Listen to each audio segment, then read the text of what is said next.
Hey everyone, so in this video we are going to look at adding music and sound effects to our game. There's really little difference between the way music and sound effects are handled. They are both WAV files or MP3 or whatever format that you're using.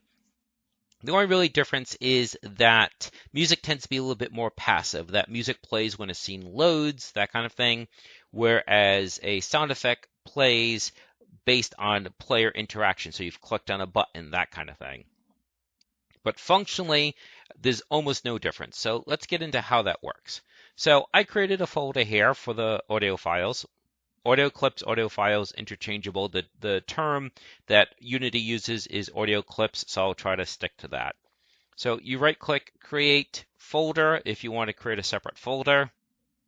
And for larger projects, I do recommend creating folders to keep the different types of assets. So we open that up and we have a few audio clips here. Now, before anyone asks in the comments, I cannot make these available. I cannot redistribute these. I purchased these from Humble Bundle for the purposes of this demonstration. The licensing allows me to use them in a presentation such as this, and it allows me to redistribute it if it's a part of a larger project. So I made a complete video game, the audio files are embedded, then I can do that. What I cannot do is just take these as standalone files and put them on like Dropbox. So sorry, can't do it. And as I've said before, the purposes of my videos are not about giving you assets, it's about teaching you how to do the coding and the design, because ultimately if you're going to sell a game, you need your own assets, you're not going to use mine. So what we want to do, we want that when you click on this to play a audio clip. So to do that, we need something that's known as an audio source. So with the object selected, so this is our MP bottle, we're going to click on Add Component. We're going to click on Audio, and we're going to click on Audio Source. See at the top here where it says Audio Clip?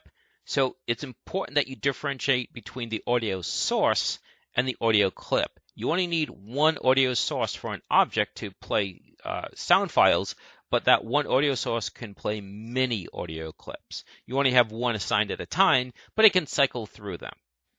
And as you can see, there's different things you can do, such as priority, volume, pitch. We're not going to mess around with any of that unless you want to.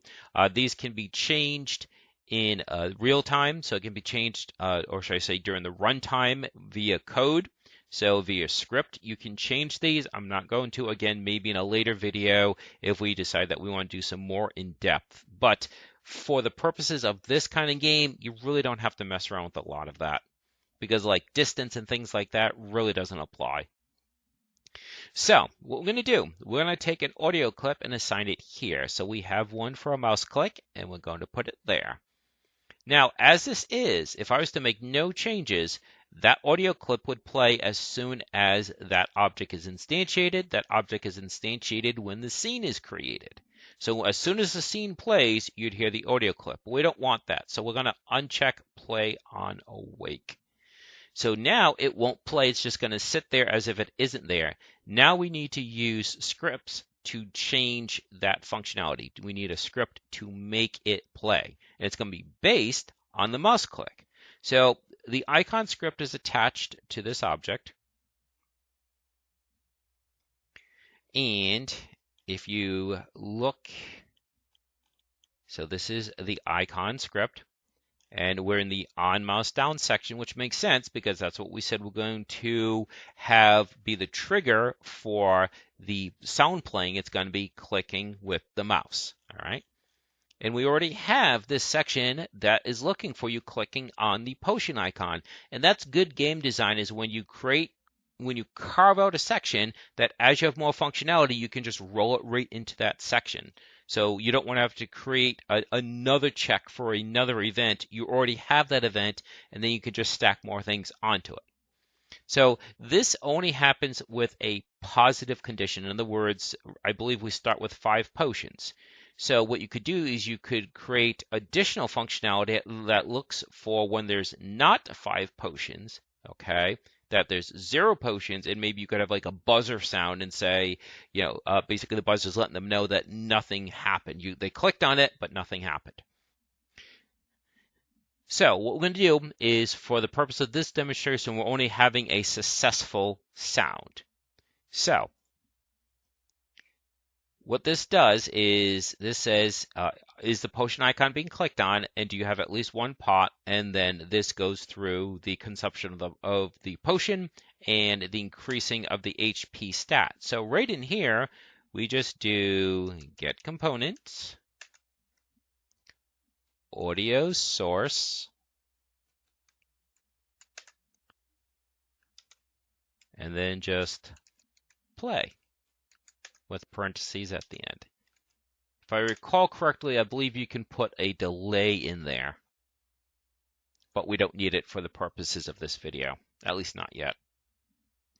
So let's save that, and I believe that's all we need to make that run. And a lot of what we're going to do next is just rinse and repeat. It's the idea of playing an audio clip based on a certain event. So let's go ahead and run this.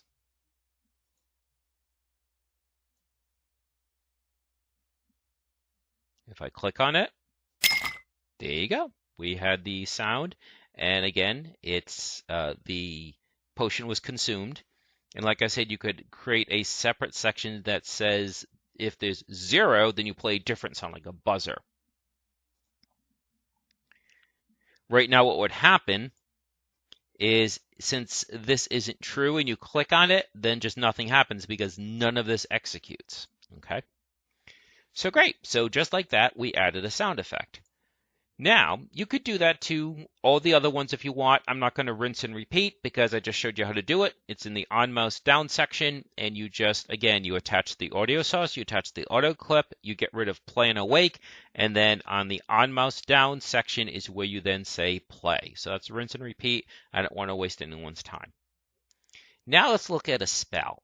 So if you click on one of these, you really don't want the spell to play quite yet, depending on how the spell synchronizes with the object, with the visual. You may actually want that to happen when the object is instantiated. So what we can do with those, you could if you want to. Don't get me wrong. If you want to keep it simple and keep it consistent, you could do that. If you want to, you might have some timing issues though. So what we can do, we are going to go to, so we need our spell objects. So here is fire. All right, so what we're going to do, very similar, we're going to attach a sound effect to the fire, the fire spell. So add component, audio, audio source. And in this case, we do want to play and awake. So as soon as the object is instantiated, the particle system is instantiated, we want this to play. So this is actually even easier. So when the animation object, or the particle system in this case gets instantiated, we want it to play right away. So what we're going to do, we take for this one, we have flame, and we put it there. And again, as I said, no coding needed. We just are going to have the flame play. And that should do it for that one. So we click on fire. There you go.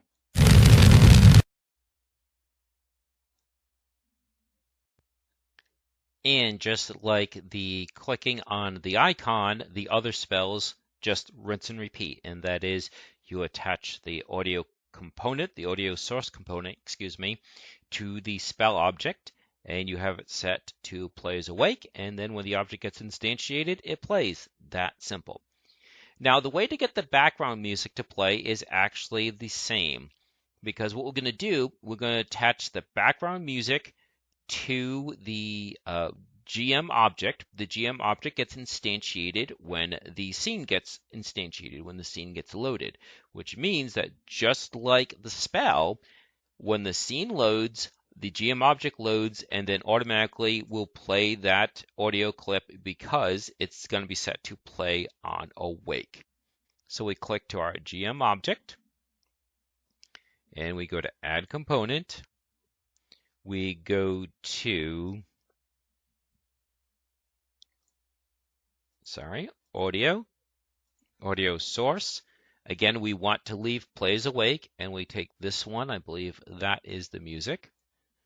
And then again, because this is instantiated at the when the scene is created and it's set to plays awake, that means when the scene starts, the music starts. So let's go ahead and play this. So as you can hear, the fire is there. It's just harder to hear, so that's why I did the background music last. So even though it's the easiest, although it's the same easiness as the spells, because either case it's just attaching the audio source, the corresponding clip, leaving play and awake, and it plays. So that's about it. I mean, if you want to see a few more, it's just rinse and repeat. So if we go to poison, so this is a spell, so that means it's the same approach. We want it to be play on awake. So add component, audio, audio source, play and awake is there. Let's go to our SFX, poison, put it there, and play.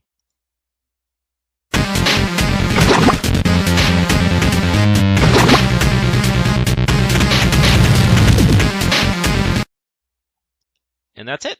So I think I'm going to end it there for this video. Again, it's really just two things. It's the on mouse down on the icon itself, or it's attaching it to the spell object and then just leaving it as play on awake. So if you want to see anything more complicated involving sound effects and music, please leave a comment.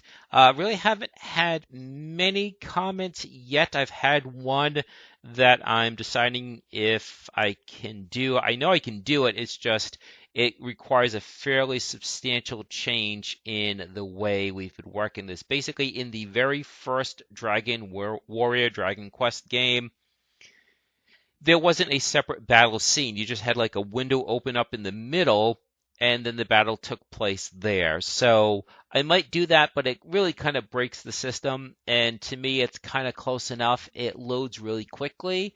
So there were technological limitations that required the window to open like that. Not to mention, if I recall correctly, in Dragon Warrior 2, they got rid of the window within a window. Instead, I think the screen just turned black and you just had the enemies on a black background. So I'm not trying to make excuses. I'm just saying that I think we have to be careful about hewing too closely to the original, because we seem to forget that we've actually been able to improve on that. So I think that it's good to be similar to it, but also engage in the improvements for processing and graphics and things like that. Like, for instance, you didn't have a UI like this. You had a menu that you navigated with the controller. Okay, and what else did you have? You didn't have numbers appearing over the enemy. You had a window with something that we used to recall to as battle spam. So you'd see that like in MMOs and things where it says, someone cast a certain spell and did such and much damage. Well, that really was a holdover from the single-player RPGs that had battle spam, like if you see videos from Shining in the Darkness. So I'm trying to honor the request, but I don't think it really fits in, because it doesn't have to be done that way anymore.